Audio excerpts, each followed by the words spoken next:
अब हम next discuss कर रहे हैं कॉन्सेप्ट ऑफ एक्टिवेशन एनर्जी।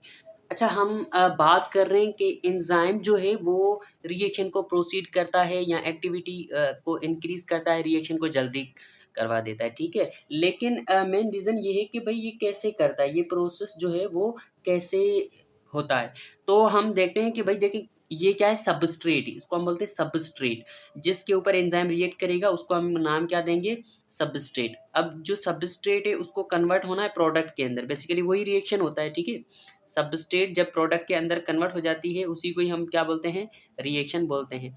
अच्छा, अब देखें सबस्ट्रेट प्रोडक्ट के अंदर तभी कन्वर्ट होगा जब इस सबस्ट्रेट के बीच में कुछ बॉन्ड हैं, वो बॉन्ड क्या होंगे? ब्रेक होंगे। ब्रेकिंग ऑफ बॉन्ड इन्वॉल्व होता है, अगर बॉन्ड ब्रेक होंगे तभी वो प्रोडक्ट के अंदर कन्वर्ट होगा, अदरवाइज़ नहीं होगा। तो बॉन्ड को ब्रेक करने के लिए क्या चाहिए? इस बॉन्ड को ब्रेक करने के लिए चाहिए एनर्जी। क्या चाहिए?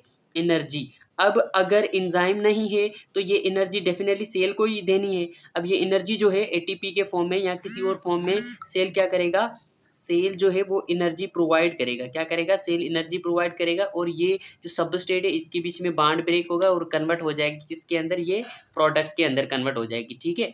अब वो एनर्जी की अमाउंट, जो एनर्जी किसी भी रिएक्शन को प्रोसीड करवाने के लिए या स्टार्ट करने के लिए, इनिशिएट करने के लिए होती है, उस एनर्जी को हम क्या बोलते हैं? एक्टिवेशन एनर्जी, ठीक है? अब देखें मॉलिक्यूल जो है ना एक दूसरे के अंदर बाउंडेड है, तो उसको तोड़ने के लिए some amount of energy required होती है, यानी रिएक्शन को स्पीड अप करने के लिए हमें क्या चाहिए? कुछ एनर्जी चाहिए। ऐसे होती है ना बाज़ औक़ात के मशीनें ऐसी होती हैं जो एनर्जी देती हैं, लेकिन भई मशीन जो एनर्जी देती है उसको स्टार्ट करने के लिए भी हमें कुछ एनर्जी देनी होती है, ठीक है? फॉर सपोज़ ये क्या है, बल्ब है, ये लाइट एनर्जी दे रहा है, लेकिन इसको ऑन करने के लिए भी हमने फ़ोर्स वाली एनर्जी, थोड़ी बहुत एनर्जी प्रोवाइड करनी होती है ना?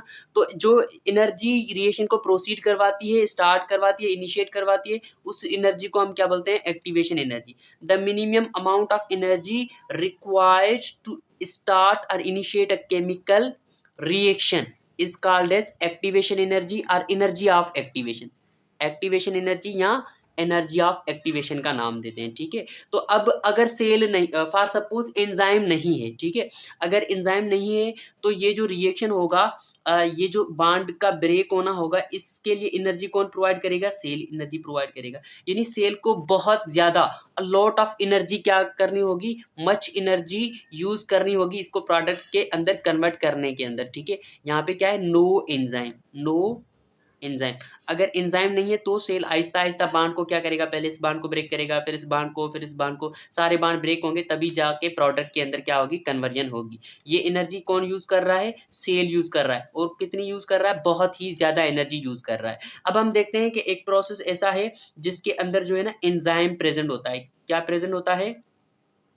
एंजाइम। ये बॉन्ड है सबस्ट्रेट के बीच में और यहाँ पे क्या है? एंजाइम एक्ट करता है, ठीक है? सेल है, सेल के अंदर क्या है? एंजाइम है, ठीक है? तो अब एंजाइम क्या करता है कि इस बॉन्ड को ब्रेक करता है, इन बॉन्ड को क्या करता है?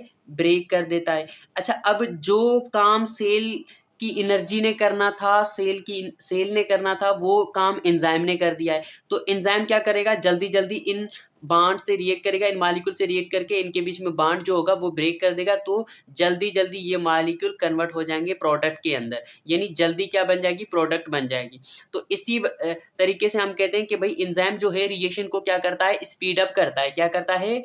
ये विद एंजाइम है। क्या है?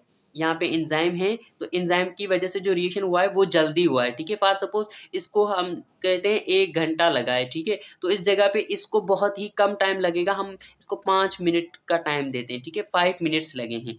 अच्छा, तो एंजाइम जो है रिएक्शन के अंदर टाइम को भी बचाता है और उसके अलावा सेल की एक्टिवेशन एनर्जी को भी क्या करता है? प्रिज़र्व करता है, बचाता है। तो हम कहेंगे कि भई एंजाइम एक्टिविटी को इंक्रीज़ करता है, लेकिन कैसे? सेल की कैसे हेल्प करता है? To lower the activation energy. यहाँ पे सेल को बहुत ज़्यादा एनर्जी यूज़ करनी पड़ रही थी प्रोडक्ट के अंदर कन्वर्ट करने के लिए। यहाँ पे सेल को बहुत कम एनर्जी यूज़ करनी है, ठीक है? क्योंकि बाकी सारा एनर्जी वाला काम कौन कर देता है? एंजाइम कर देता है, ठीक है? सो एंजाइम हम ऐसे कहेंगे सेल की कैसे हेल्प करता है? Enzyme regulates regulates reactions by reactions और इंक्रीज रेट। ये क्या करता है? इंक्रीज करता है, increase the rate of reaction by lowering the activation energy, by lowering यानी कम करना, लो करता है, lowering the activation energy of cell, activation energy of cell. ठीक है, तो इस तरीके से एंजाइम क्या करता है, रिएक्शन के अंदर हेल्प करता है। अच्छा, बेसिकली अब कॉम्प्लेक्स ये स्ट्रक्चर कैसे बनती है, ये ऐसे होता है कि फर्स्ट सपोज यहाँ पे क्या है, ये एंजाइम है, हम समझने के लिए ये कॉमन शेप बनाएंगे एंजाइम की। ठीक है, इसके अंदर क्या होगा, ये सबस्ट्रेट है, ये क्या होगी, फिट होगी इस एक्टिव साइट के अंदर, तो यहाँ पे बन जाएगा एंजाइम सबस्ट्रेट कॉम्प्लेक्स।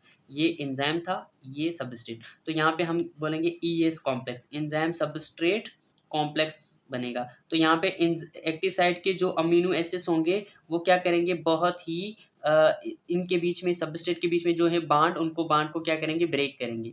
ठीक है, तो आगे जाके ना हमारे पास एक और कॉम्प्लेक्स बन जाता है जिसको हम एंजाइम प्रोडक्ट कॉम्प्लेक्स का नाम देते हैं, एंजाइम प्रोडक्ट कॉम्प्लेक्स, क्योंकि अब रिएक्शन क्या हो चुका है, प्रोडक्ट बन चुकी है। ठीक है, एंजाइम प्रोडक्ट कॉम्प्लेक्स का नाम देंगे। अब क्या करना है, अब एंजाइम क्या करेगा, अलग हो जाएगा और प्रोडक्ट को क्या कर देगा, अलग कर देगा। तो ये हमारा एंजाइम सेम रहेगा और प्लस में ये क्या हो गई, प्रोडक्ट क्या हो गई, अलग हो गई। ठीक है, तो हम इस तरीके से क्या होता है, प्रोसेस होता है। सबस्ट्रेट क्या होती है, कंबाइन होती है एंजाइम के साथ, तो एंजाइम सबस्ट्रेट कॉम्प्लेक्स बन जाता है। इसके अंदर रिएक्शन प्रोसीड होता है, स्टार्ट होता है और एंजाइम कन्वर्ट कर देता है इसको प्रोडक्ट के अंदर। अब एंजाइम प्रोडक्ट कॉम्प्लेक्स है, अब लास्ट स्टेप के अंदर क्या होगा, एंजाइम सबस्ट्रेट को क्या कर देगा, अलग कर देगा, सॉरी सबस्ट्रेट नहीं, अब हम इसको प्रोडक्ट बोलेंगे, प्रोडक्ट को अलग कर देगा। अब एंजाइम क्या है, केमिकली अनचेंज, जैसा पहले था वैसा ही अब है। ठीक है, तो इसी वजह से हम कहते हैं कि भाई एंजाइम जो है ना रिएक्शन के अंदर कंज्यूम नहीं होता, वो जस्ट रिएक्शन की हेल्प करता है। ठीक है, ऐसे नहीं कि एंजाइम खुद भी कन्वर्ट हो जाएगा, ऐसी बात कोई भी नहीं है। ठीक है, तो यहाँ पे हमने एक्टिवेशन एनर्जी का कॉन्सेप्ट समझाया और ये समझाया कि एंजाइम किस तरीके से सेल की जो है ना वो प्रोसेस करने के अंदर हेल्प करता है। और आगे हम देखेंगे mood off action of enzyme के बारे में, जिसके अंदर हम दो थ्योरीज को डिस्कस करेंगे, key and dock model and induced fit model.